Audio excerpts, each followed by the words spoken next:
gonna study the first angels. We cannot do a shortcut. Our goal here is to give, by the grace of God, to give justice to the message.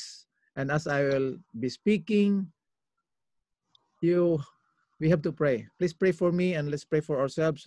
Pray for our church.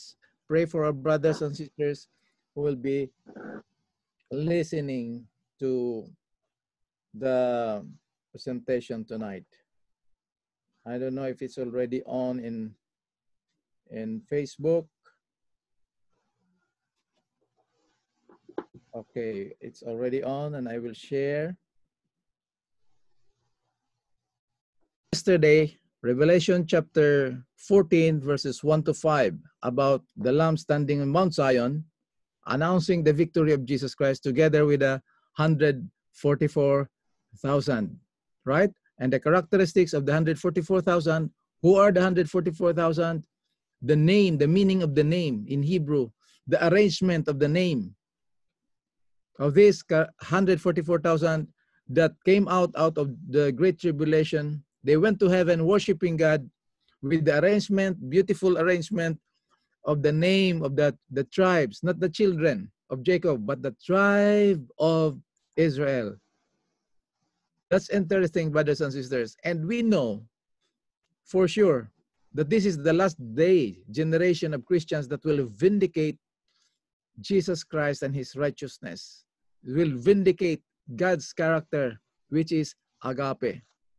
So just prepare your Bible. We don't have PowerPoint tonight.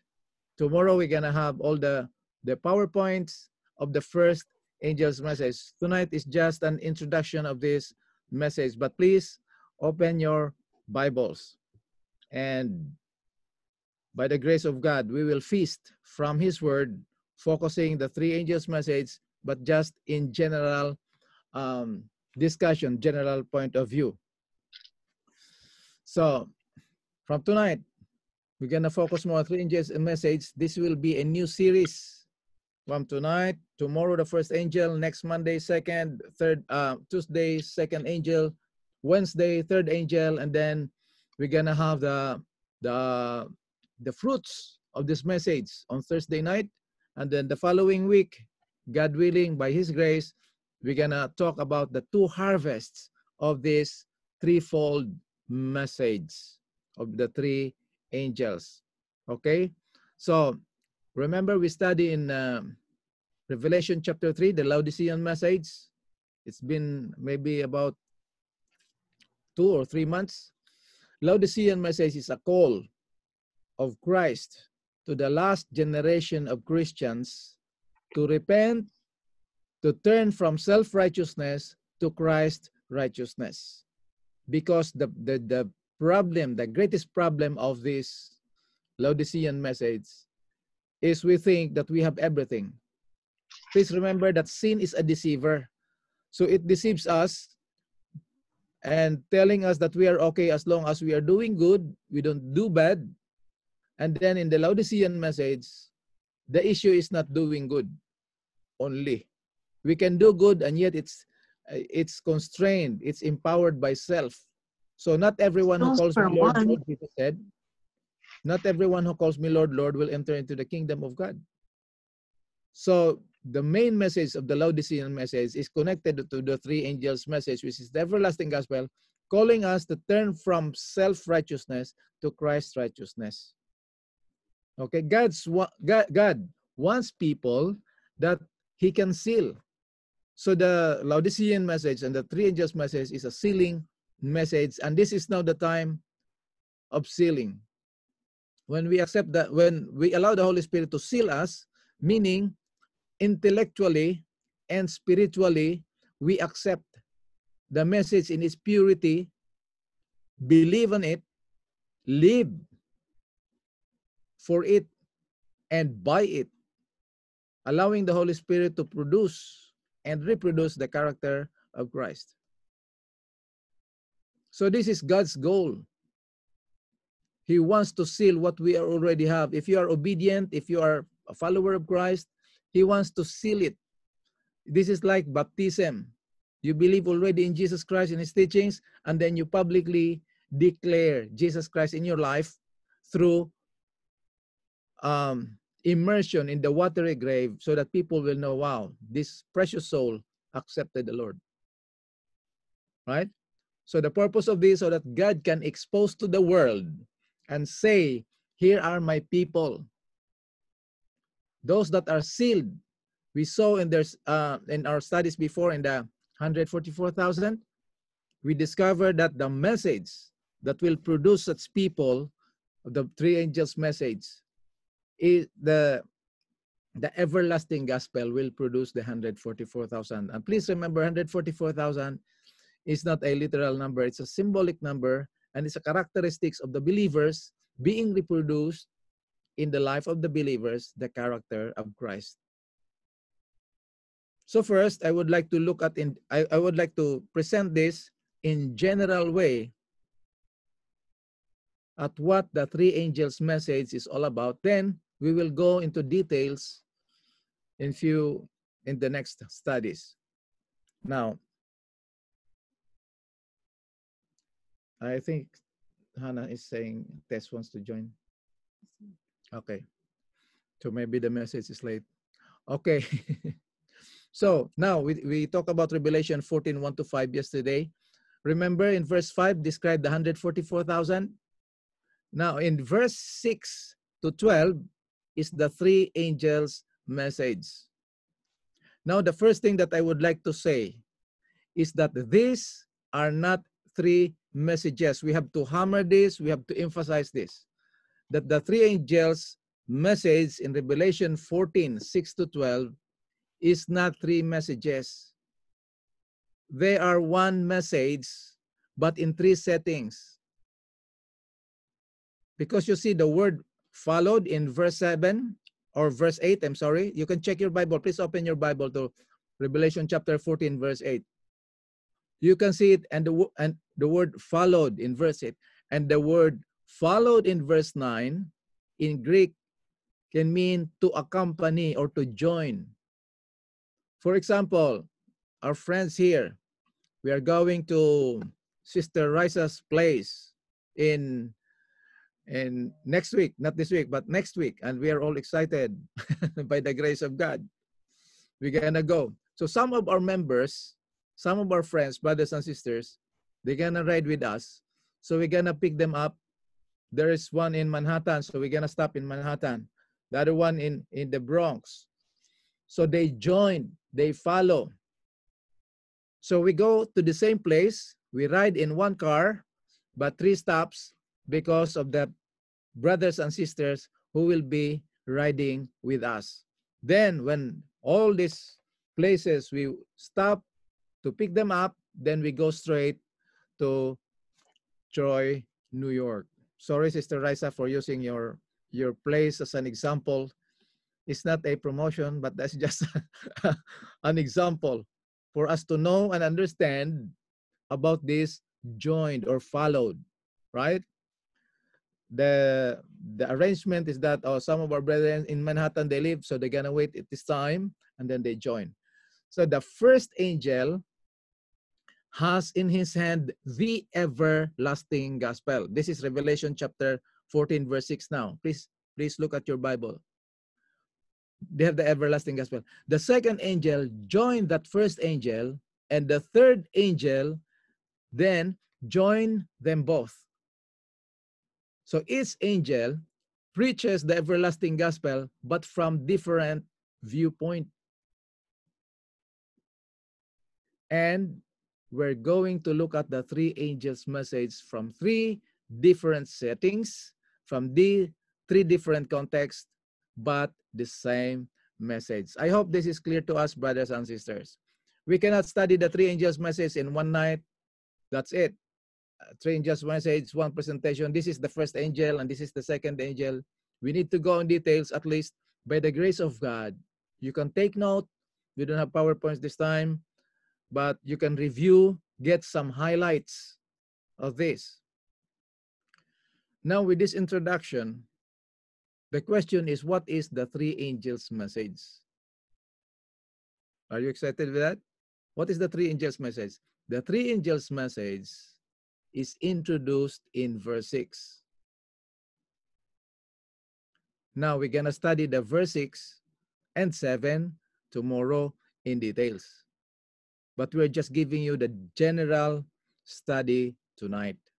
In verse 6, you can see another angel. I saw another angel, which means there were other angels previous to verse 6 doing different things, the sealing or giving instructions, sounding the trumpet, right? We studied it before. But here, we see another angel, not the sealing angel, but this is the angel who has in his hands, who in the midst of heaven, having the everlasting gospel. So as you are listening, or you are watching here, have your Bible in your hands. Now the word everlasting is also the word eternal.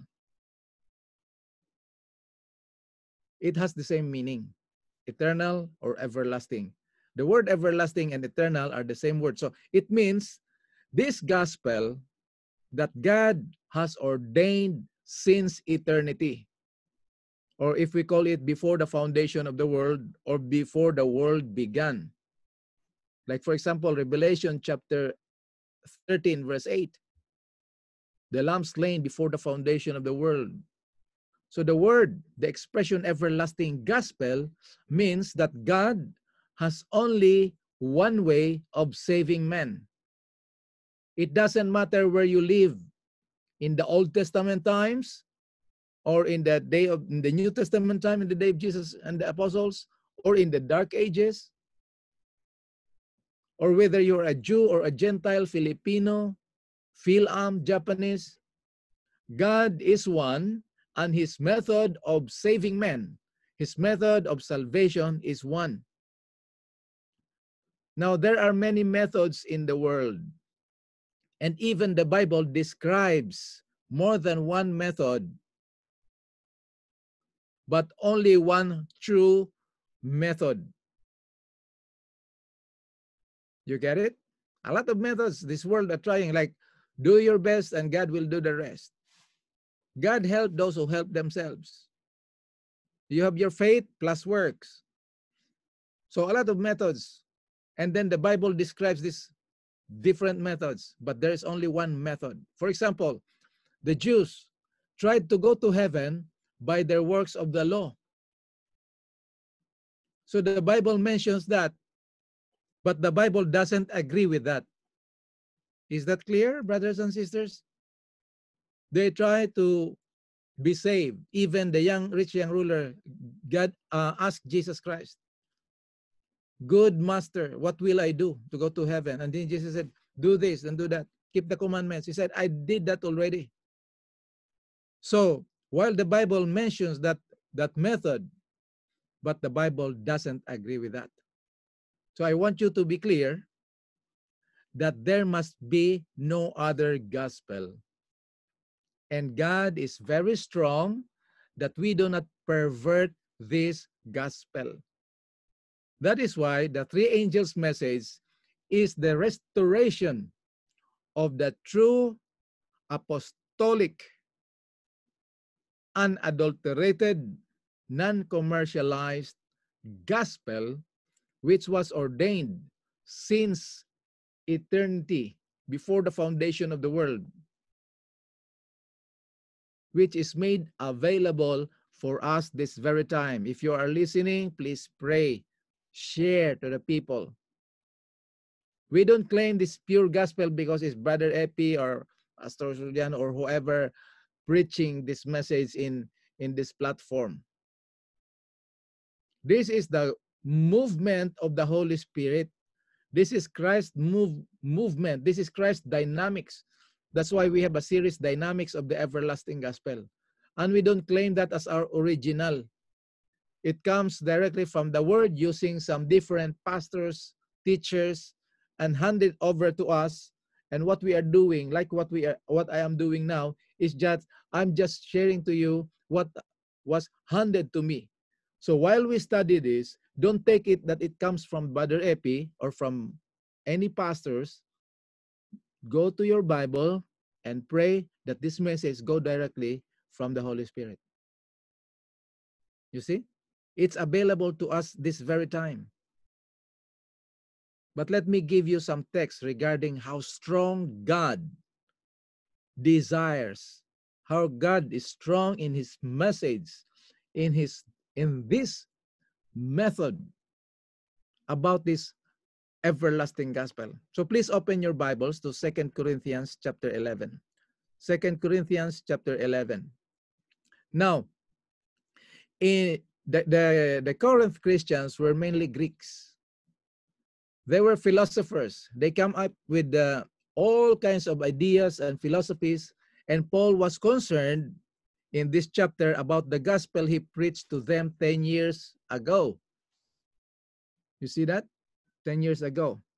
So before we go, I think it's better we say hello and greetings all in the name of the Lord to those who are watching. Please, greetings all in the name of the Lord, that we will experience the presence of the Holy Spirit this time. Okay, so now, 2 Corinthians chapter 11. Can somebody read either Sister Rose or Sister Drew, whoever is open, verses 3 and 4? Because Paul is concerned about the problem that is going on in Corinth, the Christians in Corinth, and they were easily led into this trap. So he begins with verse 3 by saying, "But I fear." Can somebody read it, please? Brother Atong, welcome everyone and greetings all. Sister Rian is here. Yes, 2 Corinthians chapter 11, verse 3 and 4. Sorry, I had 1 Corinthians, 2 Corinthians. That's why I have if to... somebody get it before me, go ahead. Slowly. Okay, 2 Those who Corinthians. are listening from the Philippines, I don't know how to pronounce this, but Joches Pasamba, welcome. If you're a pastor or a leader or whatever, you are my brother. And praise God, welcome. You're joining with us tonight. Are you there, Sister Drew? Yes, okay, I'll read. Verse 2 Corinthians chapter 11, verse 3 and 4, you said? Yes, please. Okay. Father, please give us a clear understanding of your word, we pray.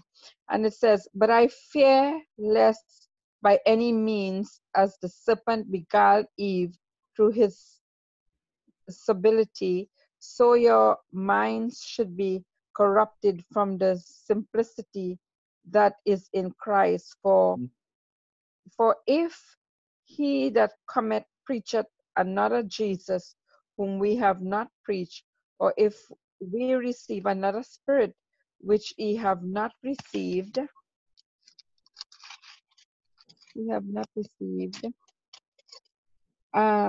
or another gospel which ye have not accepted, ye might well bear with him."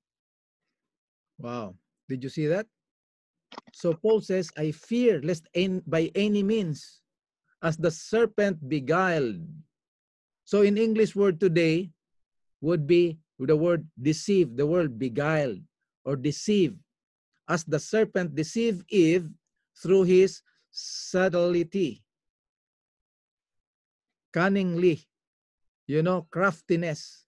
So your minds should be corrupted from the simplicity that is in Christ. I will give you an example. A lot of Christians, they don't study, or regular church members, they don't read, they don't study the book of Romans because they think the book of Romans is only for theologians. And this is one way how the devil is beguiling us or deceiving us so that we will not see the clearest gospel of all, the book of Romans. That book of Romans was written by Paul to a regular church members.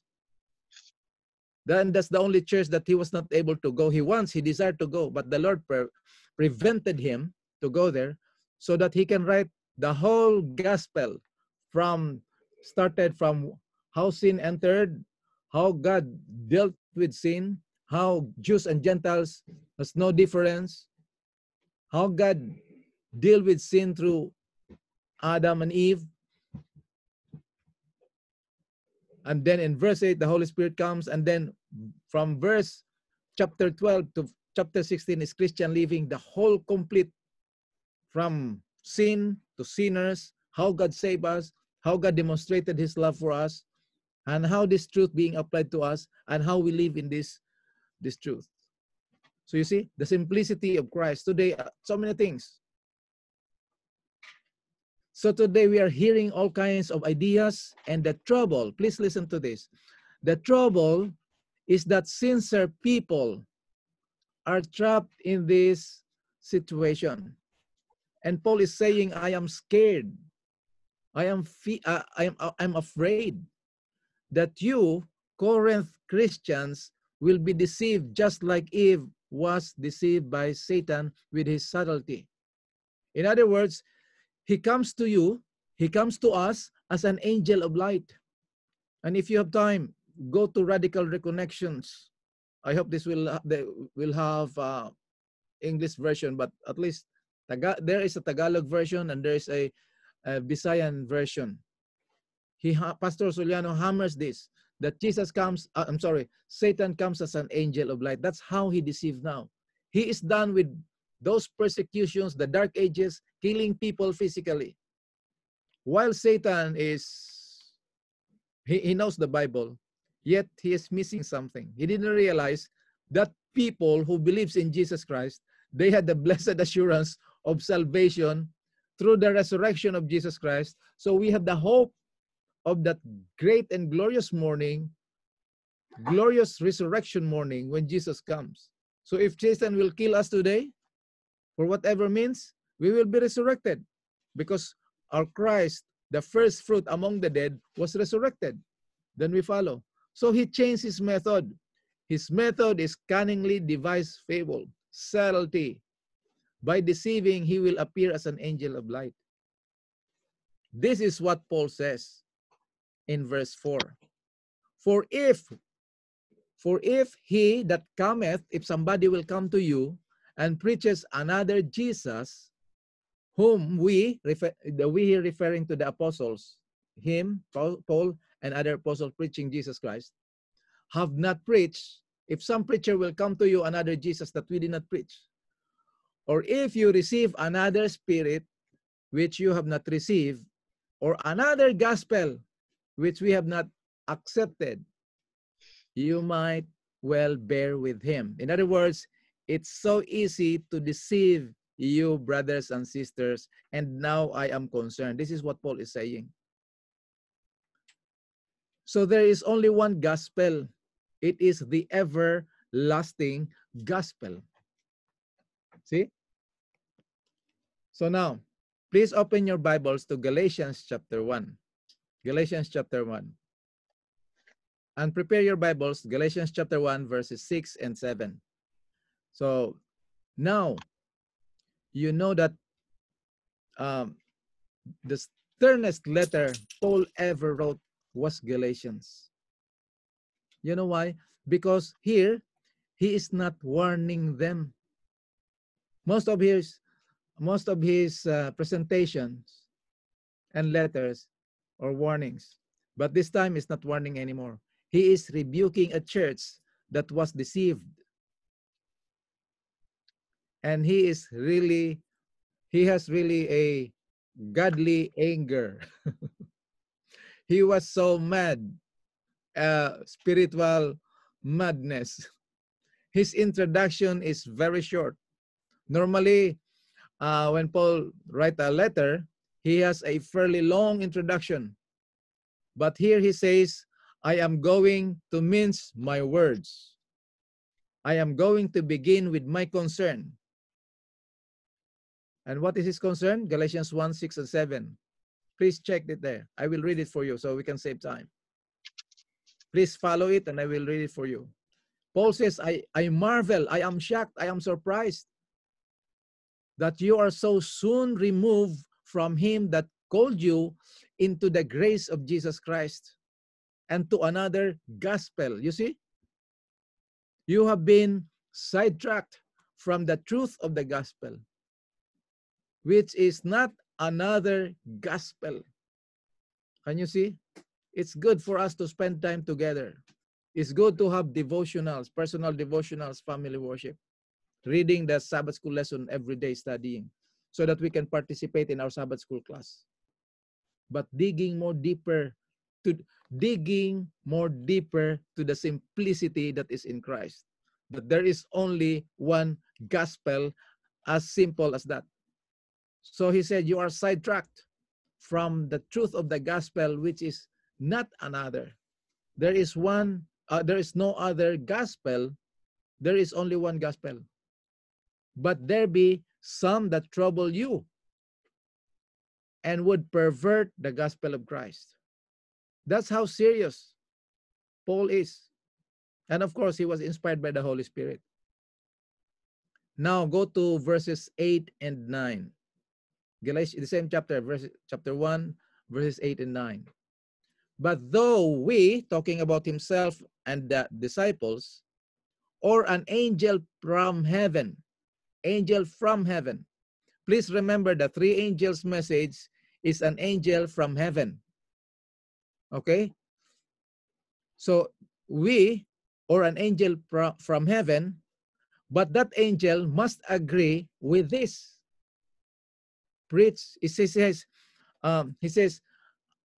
even we or angel from heaven preach any other gospel unto you than that which we have preached unto you, let him be accursed. So this is so serious. Brothers and sisters, please, the three angels' message, we must not be confused. The three angels' message is not something different from what the apostles preached. There are some people who think the three angels' message is different from what Paul preached. But here, Paul says, if any angel comes from heaven and preaches another gospel to you, that which we, the apostles, have preached to you, let him be accursed. Now, for emphasis, Paul repeats himself in verse 9. Check it out. As we said before, so I say now. You see that? As we said before, so I say now. In other words, the apostle have made a clear, and I add to it, again. Again, if any man preach any other gospel unto you than that you have received, let him be accursed. So there's only one gospel, brothers and sisters. And the three angels' message calls it the everlasting gospel. You see? Or eternal gospel. And some translation which correctly say the gospel which God hath decreed from eternity, or God ordained before the foundation of the world. And that's the correct translation from the Greek. Okay, so I will give you some statements that brings this more clear. Let's go to Ephesians chapter 1, verse 4. Ephesians chapter 1, verse 4. It says there, Ephesians chapter 1, verse 4, according as he has chosen us. Paul is addressing this message to the fearful Ephesians Christians because he is a pastor and he is in prison. He said, no, I'm not a Roman prisoner. I am the prisoner of the Lord. So he is inside the jail, prison jail, and he's the one that comforts the Ephesians who are very scared that if our pastor is being persecuted, he is ordained by God. How much more we as just regular members? So if you have some doubts or whatever in your struggle and what you're going through, read and study Ephesians. It's the same message. But here the emphasis is about what we are in Jesus Christ, not what we are in ourselves. Always what we are in Jesus Christ. So he said in verse 4, according as he has chosen us in him, that is in Christ. When did God choose us in Christ? Before the foundation of the world. This cannot be fathomed by our natural mind, but through the guidance, the presence of the Holy Spirit, we have to say yes to this. Wow, thank you, Lord, for choosing me before the foundation of the world in Jesus Christ. Now go to Revelation chapter 13, verse 8. Revelation chapter 13, verse 8. When did God plan, decree, ordained our redemption? In Ephesians 1:4, before the foundation of the world. From before the foundation of the world. It says there, and all that dwell, Revelation 13:8. I don't want you to miss this. And all that dwell upon the earth shall worship him, worship the beast. Those who don't spend time with the Lord, they're being deceived by the beast. Worship the beast whose name are not written in the book of life. Whose book of life is this? The book of life of the Lamb. What Lamb? The Lamb slain from the foundation of the world. That's why the everlasting gospel, we're going to study it more in detail tomorrow. What does it mean before the foundation of the world? But you have already a background tonight. So God ordained our salvation in Jesus Christ and him crucified from the foundation of the world. So this is the everlasting gospel, brothers and sisters. It is the gospel that God has ordained, decreed, planned, and executed in the holy history of his Son, Jesus Christ, before the foundation of the world. That is the everlasting gospel. Now let's go back to our to Revelation, to our study. Revelation 14, verse 6. And it says here, having the everlasting gospel to preach. Preach to whom? To them that dwell upon the earth, and to every nation, kindred, tongue, and people. Wow. Everybody, even to those whom we think they don't deserve heaven, they need to hear this gospel. Our enemies, the people that we don't like, the people that we are prejudiced, either we are prejudiced to them or they're prejudiced with us, this gospel has to go to them. This is God's final message. The everlasting gospel, the three angels' message, is God's final message to a dying, to a doomed world, to a perishing world. When this message is preached, Matthew 24:14 will be fulfilled. And what does Matthew 14 says? This is the most misunderstood verse in the Bible, but yet is being used most of the time. And this gospel of the kingdom shall be preached into all the world. Not in the world, but into all the world. And what will then happen? Most of the people, they said, and the end shall come. Before the end shall come, it says, for a witness. So the gospel will be preached into all the world. The world, you don't need to go around the world. The people around you, that's your world. Right? So what is the purpose? For a witness. So the gospel is not just by talking, but how we live by the grace of God and through the indwelling of the Holy Spirit. Of course, we travel back and forth, to and fro, land and sea. But this gospel, the preaching into all the world, is that every man in your circle of friends, family circle, people next to you, have the godly influence and the message of the three angels. So this is the last testimony, the last call of God to a perishing world. So please remember, brothers and sisters, let's pray for this. When we say revival, is looking at the old truth in a new light. What light? The light that streams from the cross of Calvary. So please remember, this is the final, last and final message to the world. And so therefore, the message, the everlasting gospel, the three angels' message, has twofold objectives. What is this? Number one, to prepare people for sealing, at least the believers, right? Number two is to give, the judgment will start in the house of God. Number two is to give the world a final chance before it comes to an end. And I don't know if you noticed that, talking about politics, talking about nature, everything that is going on in the world today, confusion, fear, doubts, and the people of God are still waiting to go back to the original normal. And we think it will go. Jesus, through what is happening in this world, telling us that this world is not profitable anymore for his people.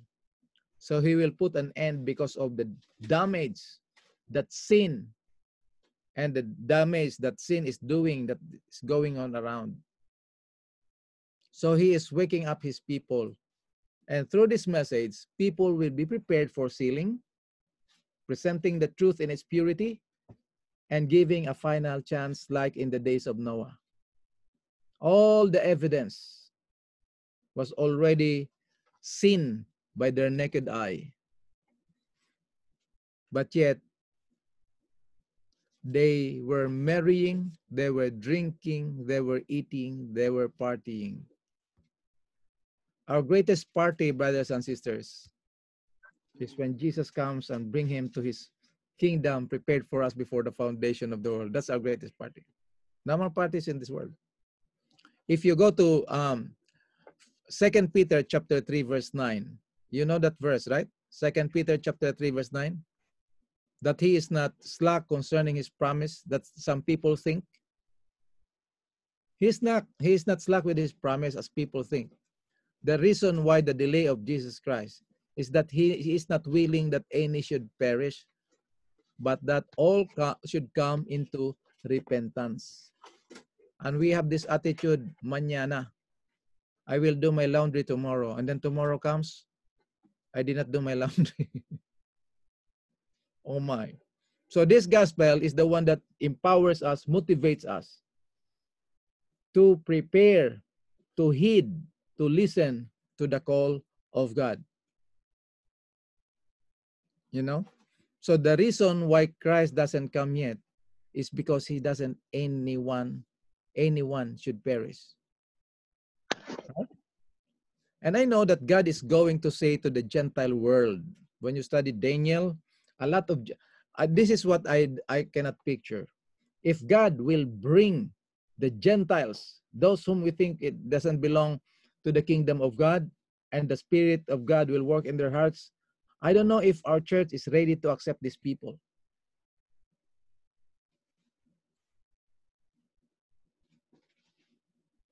But that's not the main concern. But even today, that is happening. When we see new people, new faces in the church, we don't say hello to them as if they're just there. We need to engage ourselves to the newly baptized, to the Bible interest, our Bible students. You know? So when God will say to the Gentile world, and the same thing that he told the Jewish nation, he said, how often I tried to bring you under my wings. That is Matthew 23, under my wings, but you would not. You have forced me to leave your house desolate because you have deliberately, persistently, consciously, and ultimately reject my gift. So by the way, the first angel is the three angels' message in the setting of judgment. Verse 7. Can you go to Revelation chapter 14, verse 7? It says, the hour of judgment is what? Has come. In King James, is come. It simply means, if we have time, I'm gonna give you a tomorrow. The question is, when is this judgment? Because its judgment has come. When was that? When did it happen? But this judgment, because we don't have the PowerPoint today, tomorrow I gonna make sure that we're gonna have the PowerPoint tomorrow. It simply means that there are probation is going to close after this message. So whether the gospel is preached, the hour of judgment has come, because wherever the gospel is preached or being preached, you and I have to make decision. That decision doesn't come from appeal in the pulpit. Doesn't come from a calling of a pastor. It is the conviction of the Spirit bringing this message to you that in and of yourself, there is nothing good in you, and you need Jesus Christ, the gospel. So we have to make a decision. You don't wait to decide if you go to church and you hear this message and the pastor will appear and call your name. So either for Christ or against Christ. This is the message. Before that, before the gospel was preached in its purity and its clarity, before the Spirit of God revived this message, God winked at our ignorance. But when the true, pure, unadulterated, non-commercialized gospel, apostolic gospel, the three angels gospel, everlasting gospel, is preached in clear and distinct ray of light, undefined terms, then you have to decide.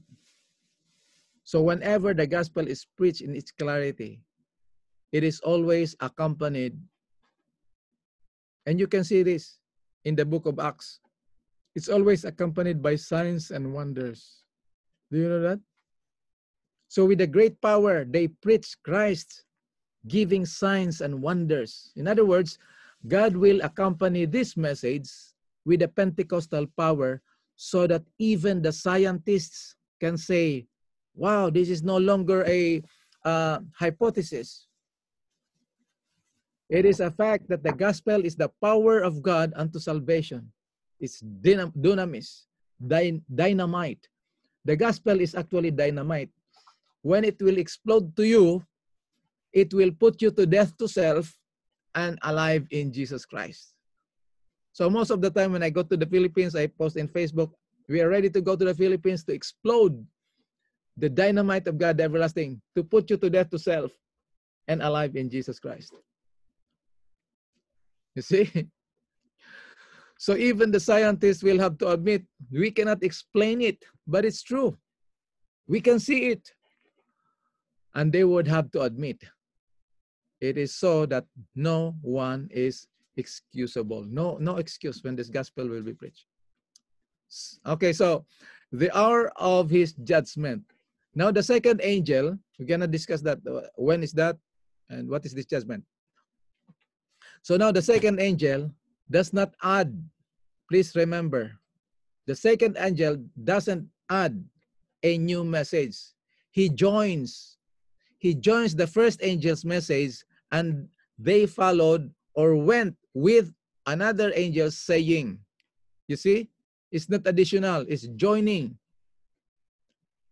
What is the second angel saying? Babylon is fallen, is fallen. Now we are going to go in details on this, very important. But Babylon is fallen because she has apostatized from this gospel.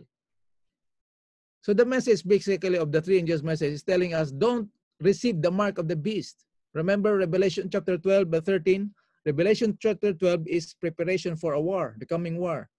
And the actual war is in Revelation chapter 13. And here in verse 14 telling us, don't receive the mark of the beast.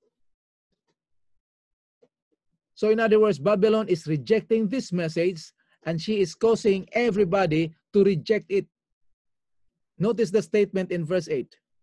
Go to Revelation 14, verse 8. And there followed another angel saying, Babylon is fallen, that great city. What is the cause of the fall of Babylon? Because she made all nations drink the wine of the wrath of her fornication. That's the cause. So, please, I want you to notice something here. The second angel is using Babylon, the great city, the city of Daniel's day, as a model, the actual physical, geographical Babylon. Remember, Revelation is symbolic. So now John saw through the second angel using the actual physical, geographical Babylon in Daniel's day. So I want you, I don't know, but this moment I will sound like a teacher to you. I will give you homework. Is that okay? I will give you homework. If you want, if you agree that you will have a homework from me, I will not give you a grade. Your grade will be for your own benefit, for your own understanding as you walk by faith in the light of God's love and salvation. I want you to read chapter 4 and chapter 5 of Daniel. Just 2 chapters. So when we go to second angel's message, it will be not new to us anymore. Okay? So please read chapter 4 and chapter 5. The reason why I give you this homework, because here in chapter 4 and chapter 5, Babylon is used as a model or as an example or a type of how it will take place today. In other words, what took place in Daniel's day will be used as a type. So keep this in mind. We are going to come to it. But the basic message of the second angel is Babylon has fallen. Why? Because she has apostatized or apostatized. I made a wrong. It's easier to pronounce the wrong thing when you are used to do it wrong. And it sounds apostatized. Because this is the issue. She has apostatized, no longer ignorant, but deliberate. That's the issue. After this Babylon, after she know the truth, she has apostatized and wants all nations to follow her. So this is the message. It's a warning message. In other words, don't look, don't follow, don't join Babylon for truth. We go to church without understanding the gospel. We go to church without knowing God. We just go to church because this is our lifestyle. This is where our family goes. Listen to the still small voice as the Spirit is working now around the world. The Spirit will convict the world. The Spirit has a worldwide work. And then the local places, local vicinities, He is using us. So now please, when the second angel speaks of Babylon, it is not talking about denominations. I'm just giving you a warning today, this moment. It's not talking about denominations. It is possible to be a Seventh-day Adventist. Actually, a lot of people already, the reforms, the offshoots, accusing the Seventh-day Adventist is Babylon. That's not the actual issue. But there's a possibility that we as a church be in Babylon at this time. A lot of things. That's why I want you to read chapter 4 and chapter 5 of Daniel, because there will be we will discover what is the issue in there and how it is applied to the spiritual Babylon.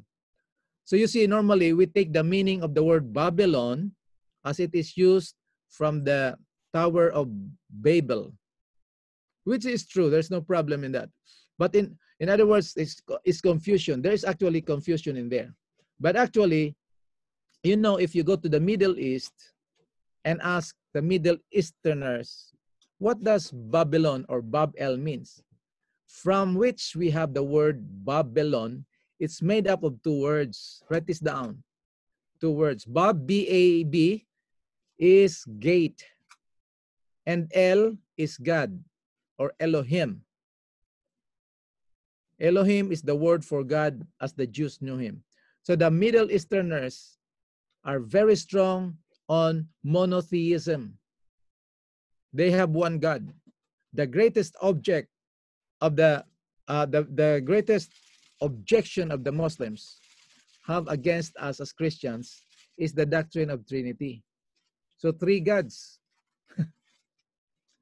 They accuse us of polytheism. They're having a hard time understanding that we don't believe in three gods. We believe in one God, but in three persons. It's very hard, even to our natural mind. Even if we believe this and we take it from the heart, there is a struggle in the mind. We just say yes because the Bible is teaching it. So, at this mystery to them, it is very hard, difficult doctrine to teach to the Muslim. But Bob L is men trying to reach the gates of God by his own effort. Anyway, we will come to that in detail. I'm just giving you this meaning of Babel. Now, the third angel follows the second angel, and that in verse 9, saying with a loud voice. Now, the loud voice here, brothers and sisters, is not as a loud or a strong or a high volume. The loud voice here is a voice, a message, a sound with a clear, distinct, yet strong. Speaking a clear, distinct, very strong, and the message of the third angel's message is, if any man worship the beast, verse 9, if any man worship the beast in his image, and receive his mark on his forehead or in his hand, the same shall drink the wine of the wrath of God. So Babylon has its own wine of wrath of her fornication. This time is wine of the wrath of God that will be poured out without mixture into the cup of his indignation. This is what Christ drank at Gethsemane going to the cross. Now, if the angel, we will go this in detail. And he said to be tormented with fire and brimstone in the presence of the holy angels and in the presence of the Lamb. And of course, in verse 11 is a big problem text for us. It says here, verse 11 of Revelation 14. Please go there. It says that smoke of their torment ascended up forever and ever. You know, it's a text of many people used to prove that unbelievers will suffer eternal torment. So meaning they don't die. They're still alive.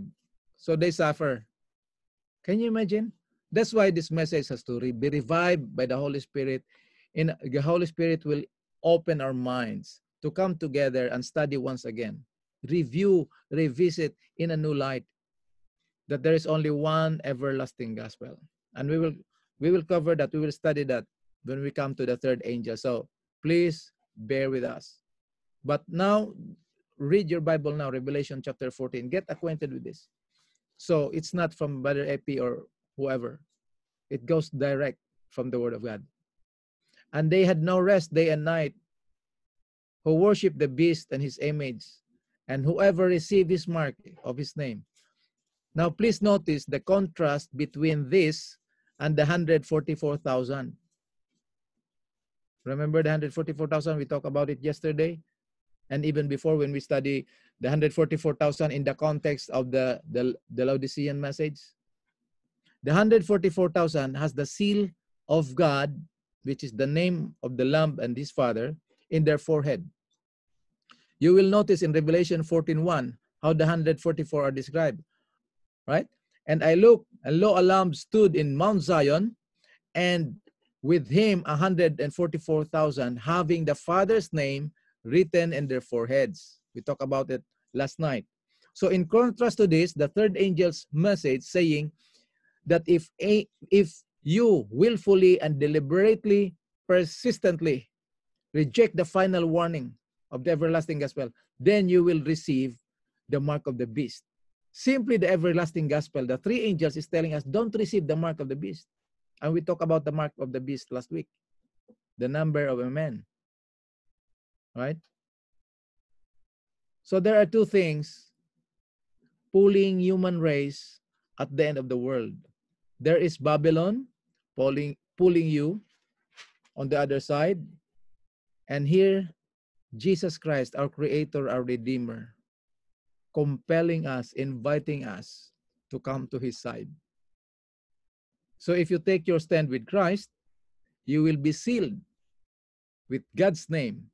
We talk about the name of God already. What is this, the name of God? The name of God is the law of God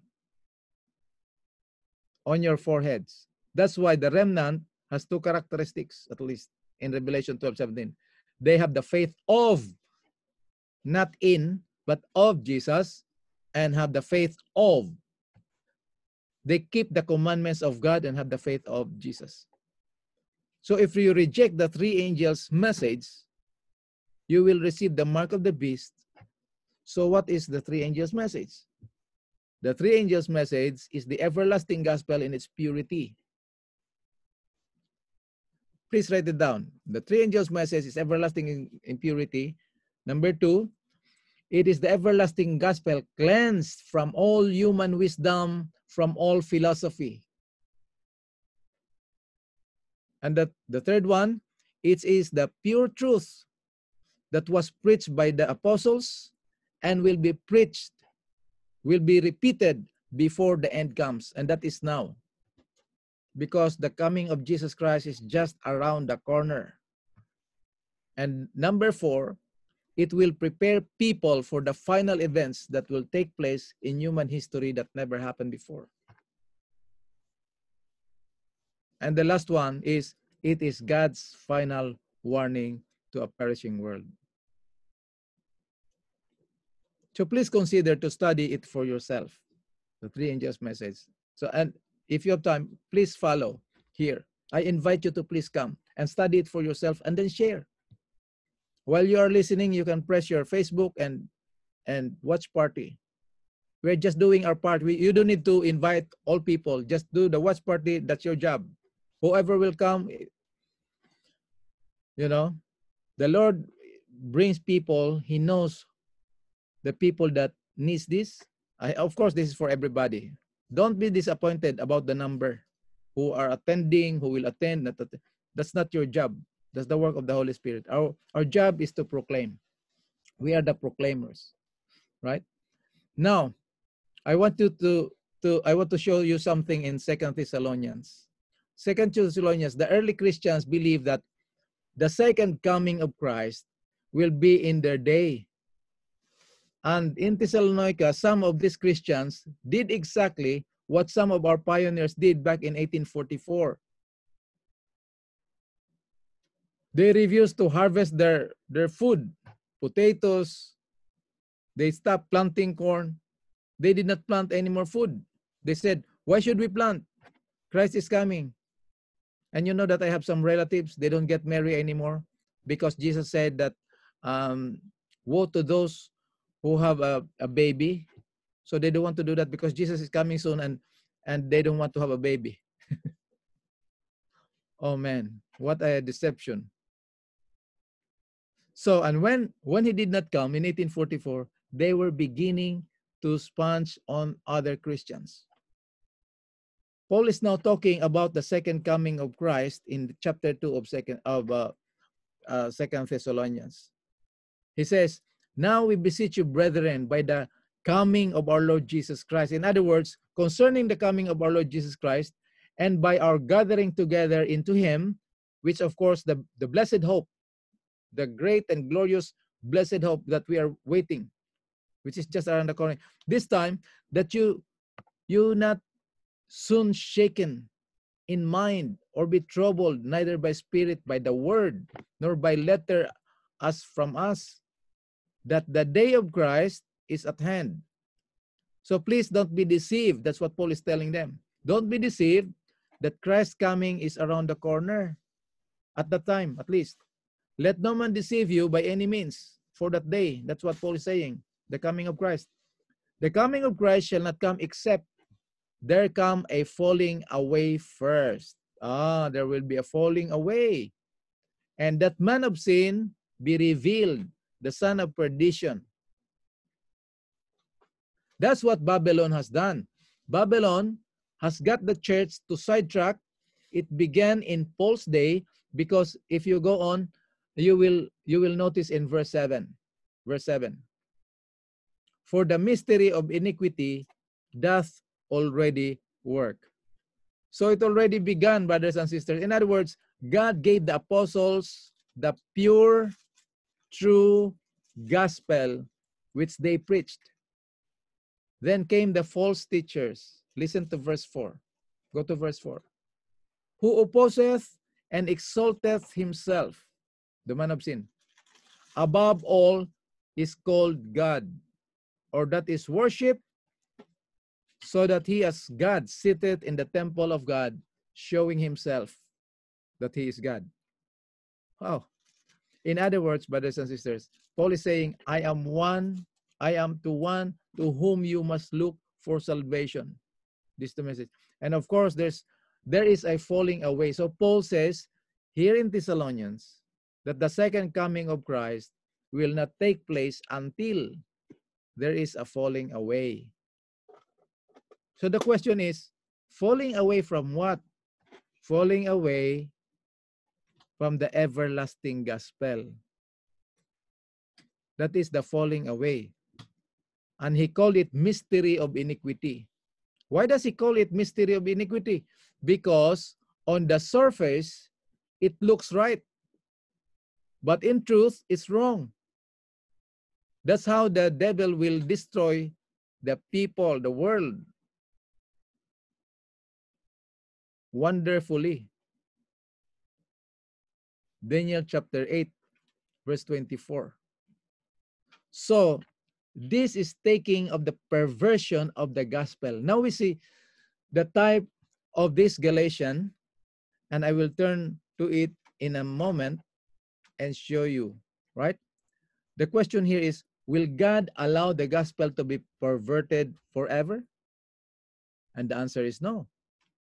Before the end comes, and that's what Jesus meant in Matthew 24:14, that before the end comes, this gospel of the kingdom, the coming king, this gospel of the kingdom, which I gave the apostles, because remember the message of Christ, he went, when he was on earth, he says, the kingdom of God is at hand. So the same gospel which I give the apostles to proclaim, the commission I give them, I will be once again proclaimed before the end comes. So brothers and sisters, I believe, at least I believe, that he has given us as a church the message. But I think we need to know what the issues are. We look down on some other denominations saying that they are Babylon. We accuse them that they are Babylon. And we call the people come out of Babylon. In our mind, when we say Babylon, come out of other denomination and join us.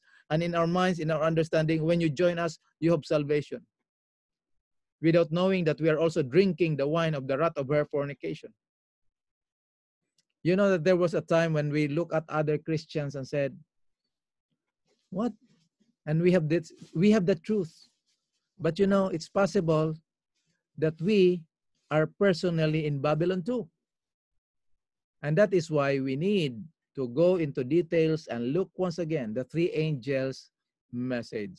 Not messages, but message. This everlasting gospel, which once proclaimed by the apostles, will be restored, will be cleansed, be purified, and be demonstrated by the 144,000. That's you and me. And that to me is the heart of the cleansing of the sanctuary in terms of this earth. There is also a work in heaven.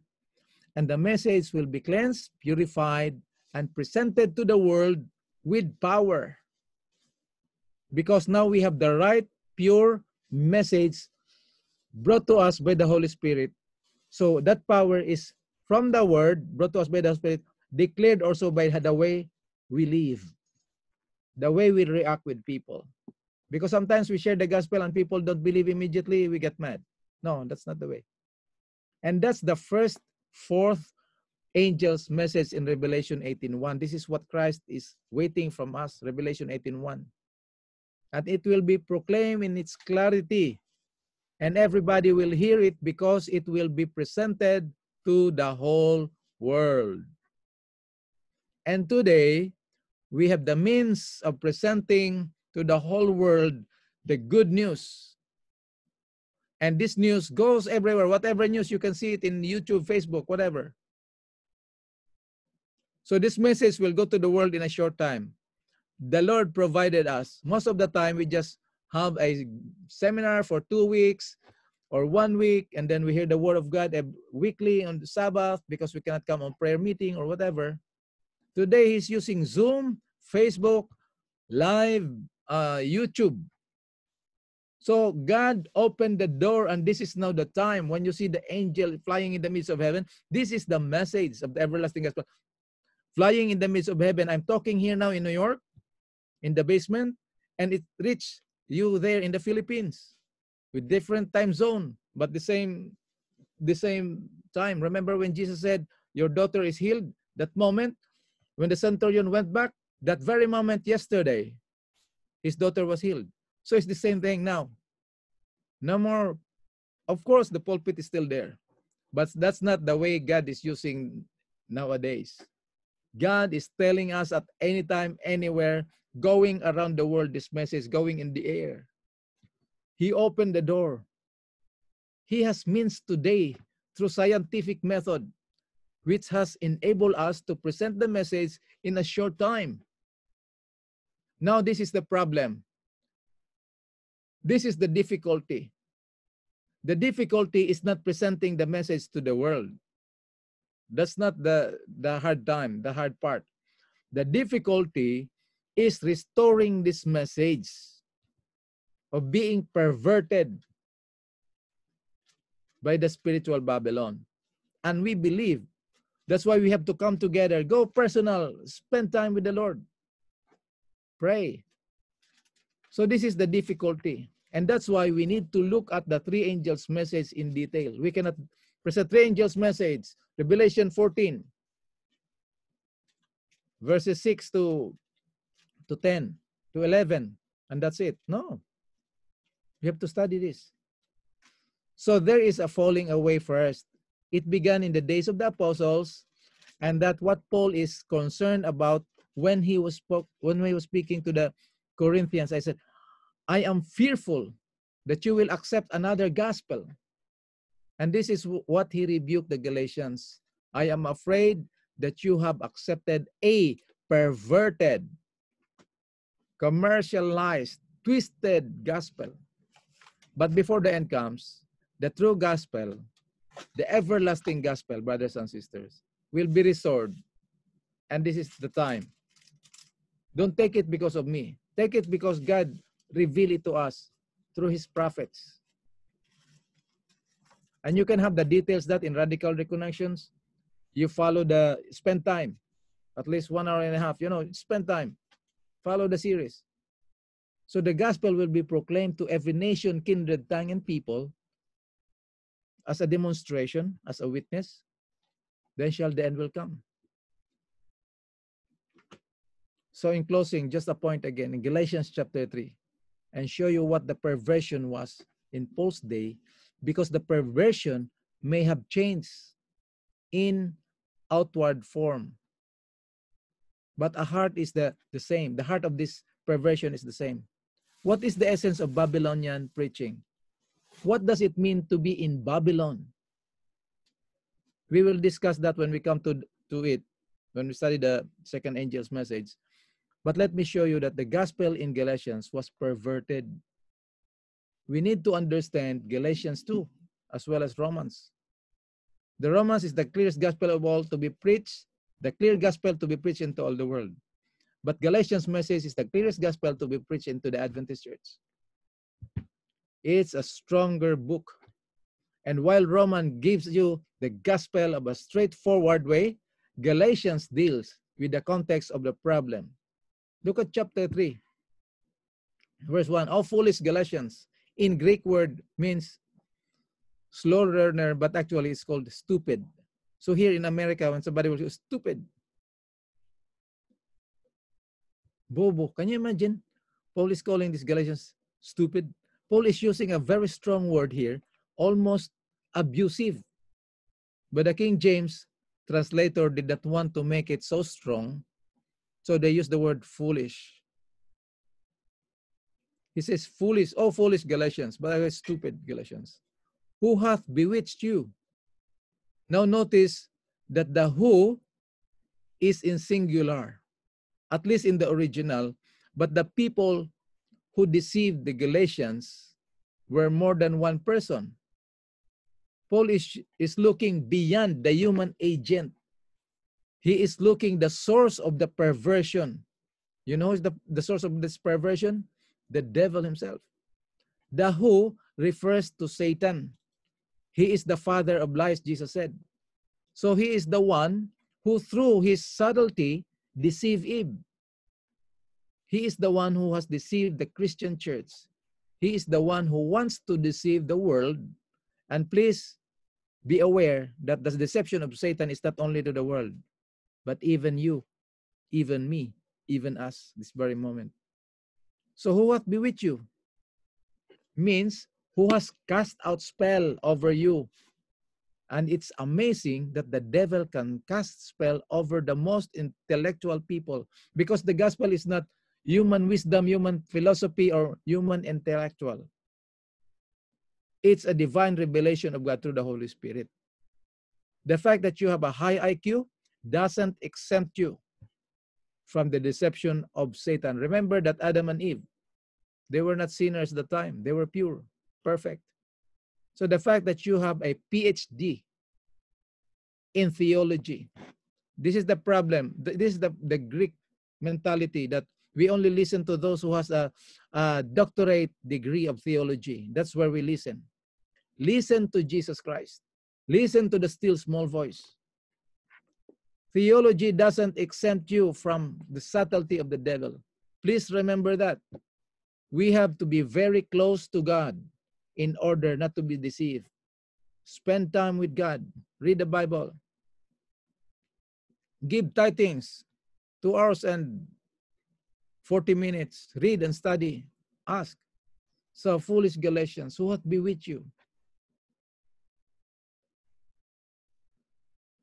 So this is Paul. This only I would learn of you. This is what I want to know, to learn from you. Did you receive the Spirit, which is the promise of God to those who believe the gospel? Did you receive the Spirit by the works of the law or by hearing of faith? Did God give you a promise of the Spirit by being good or by accepting his gift? That's the question. So Paul says, are you foolish, having begun in the Spirit, and now you made perfect by the works of the flesh? Do you know what Paul is saying here?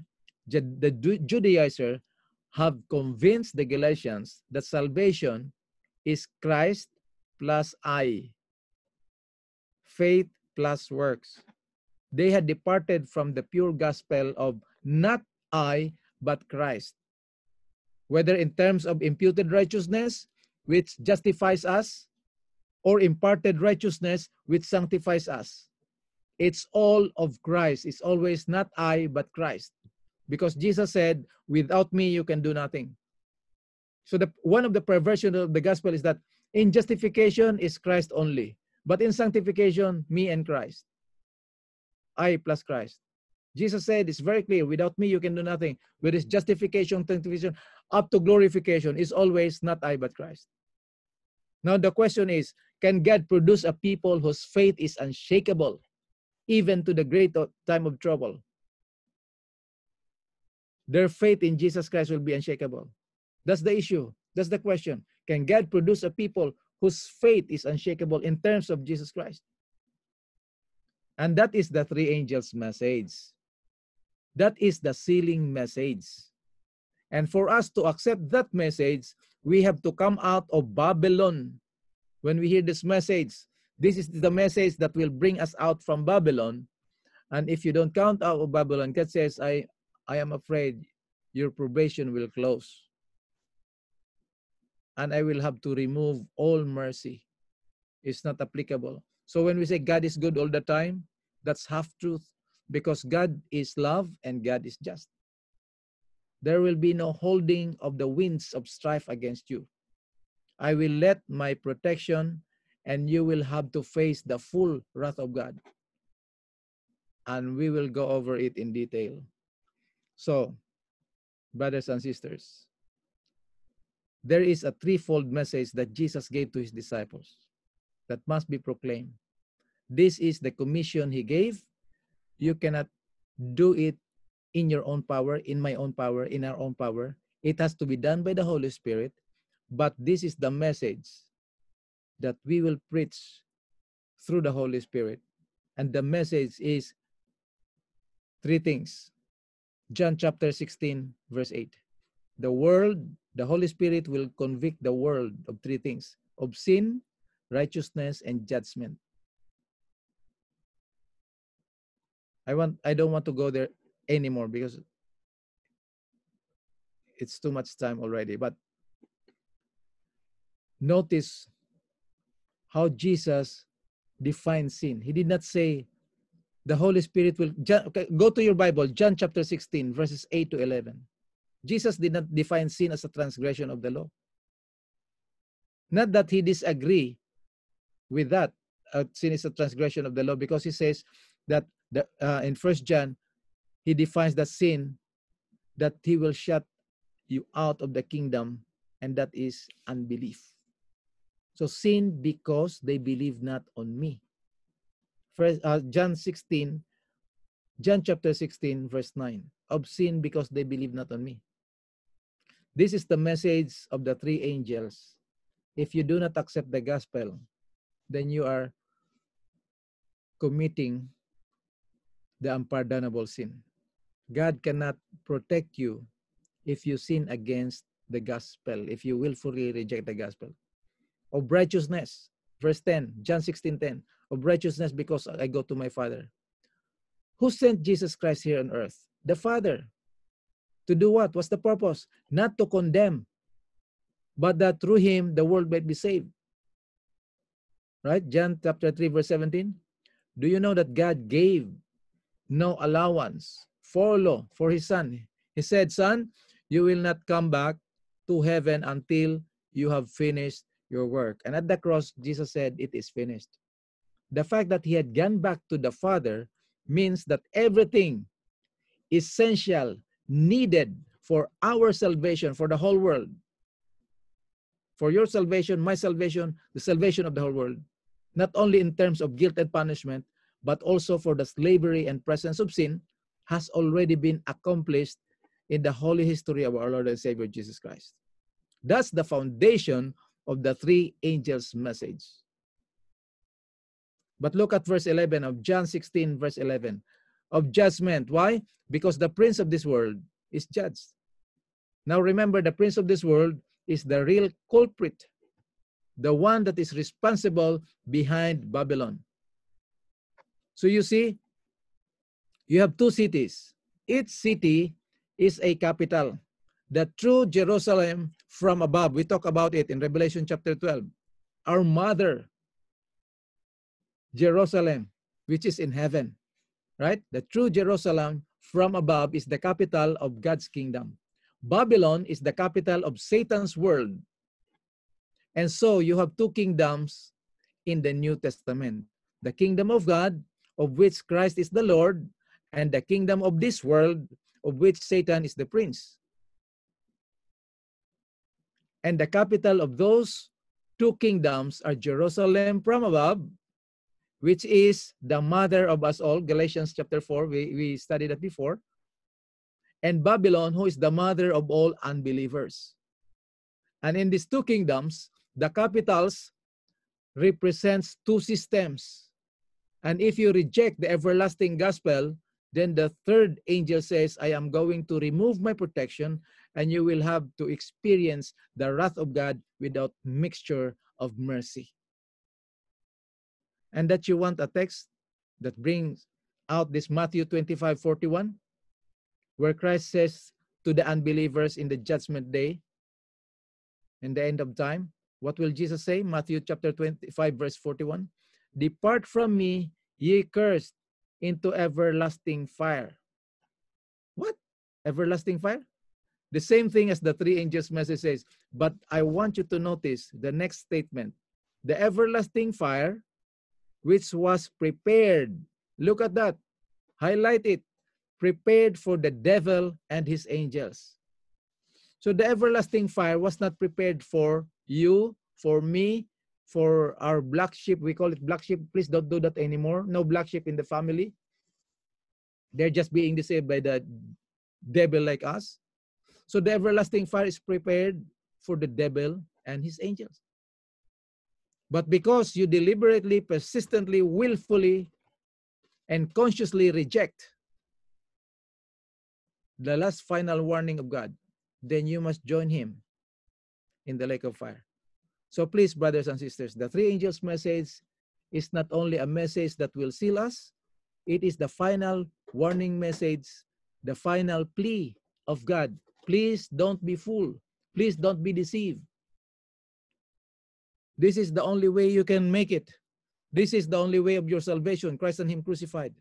The trouble is that God is not using literal angels because the word angels means messenger or messengers. So he is using human beings, you and I. And the reason why he has come is because we have failed to preach and demonstrate this message. And the reason we have failed because we haven't fully listened to the Laodicean message as a church corporately. We need to repent. We need to turn away. Repent from what? Our self-righteousness. We have to pay. Buying the gold tried with fire, we have to pay. What is the method of paying? By giving, exchanging our self-righteousness to the righteousness of Jesus Christ. Gold tried with fire, white raiment, and the eye salve. That's how we're going to pay. To the world, it's free. But to the Laodicean, it's not free. We have to pay. And I hope that this year, we will do it in this valley and turn the state upside down. Turn the world upside down. This is what God is calling us. The three angels' message is the message the world needs to hear and see. And we need to look at this in details. This is just an overview of it. It is my prayer and hope that we will pray together that as we study this three angels' message, we will understand it. We will accept it. We will not be in the camp of Babylon. So may God help and bless us. And as the Spirit knocks on our door and our minds, as Laodicean, that we will get the clear understanding of the three angels' message, and that this will lay the foundation for turning in this valley, in this place, in this world, upside down with the power of the gospel, the power of God's grace. God wants us, brothers and sisters. He could have used the angels, the literal angels, long ago. But he has chosen us as frail human beings who are afraid, who are discouraged, who are not able, and who have a very little confidence in ourselves to do this. But brothers and sisters, Jesus, through the Holy God, in Jesus Christ, through the Holy Spirit, he is able to do this work for us. And this is our prayer. This is my prayer. Let us pray. Heavenly Father, we thank you for bringing us together. Thank you for this time. And we approach this Revelation 14, which is your last final message to the world. And this is your sealing message to your children. Help us, Lord, to look unto Jesus, the author and the finisher of our faith, and only to the truth as it is in Christ, Christ our righteousness, Christ and him crucified, so that we will not drink the wine of her fornication, but drink the cup of Jesus Christ, the water of life. And may you seal this truth in our mind as we continue to study the three angels' message tomorrow and the coming weeks, that we will be empowered by the Holy Spirit, by not only speaking but demonstrating it in our lives, individually as well as collectively, corporately as a church at least. This is your will, your guidance. Bless all your children who are listening or joining with us tonight, that we will continue to grow in grace and in the knowledge of Jesus Christ. Thank you, Lord, for granting us all our prayers. Help us to be faithful, to be truthful, and be diligent in seeking and searching the truth of the everlasting gospel in its simplicity. Thank you, Lord, for hearing and answering our prayer. In Jesus' name, amen. Okay, brothers and sisters, I hope you Brother have been Epi, blessed. Yes? excuse me, message is 1, the everlasting gospel in its purity.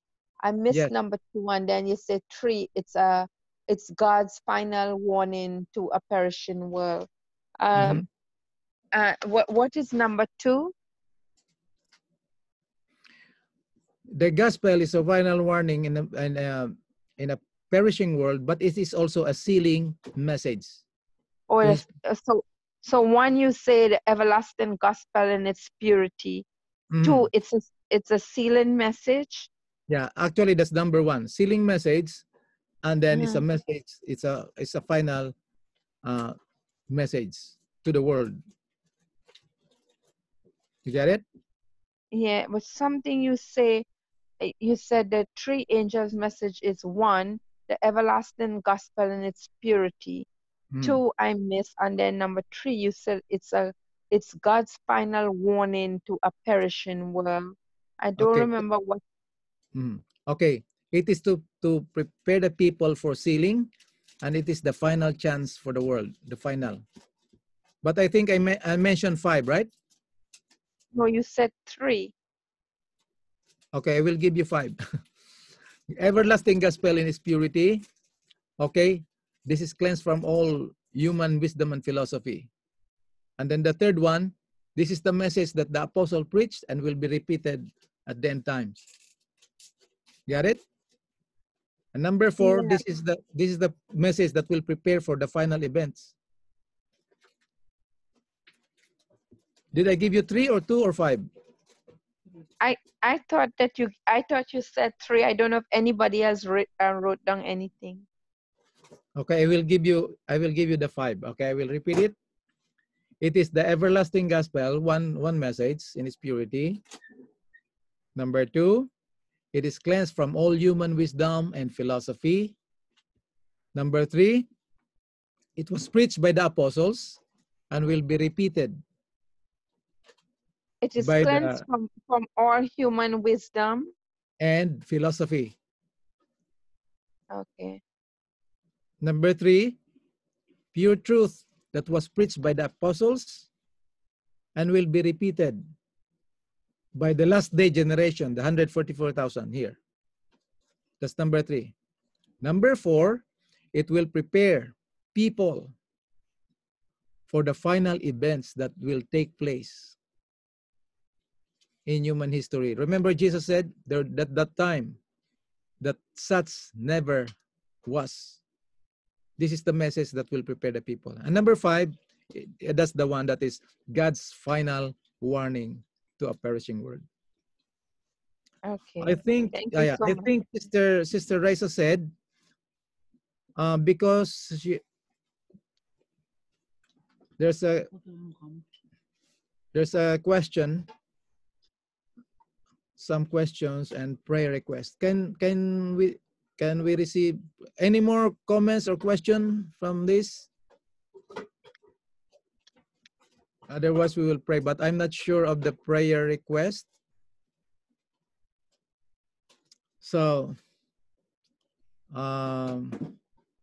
did you get it, Sister Drew? Yes, thank you. Praise God.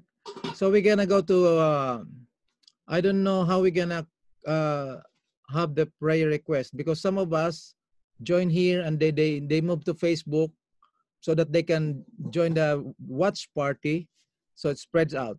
So this is Sister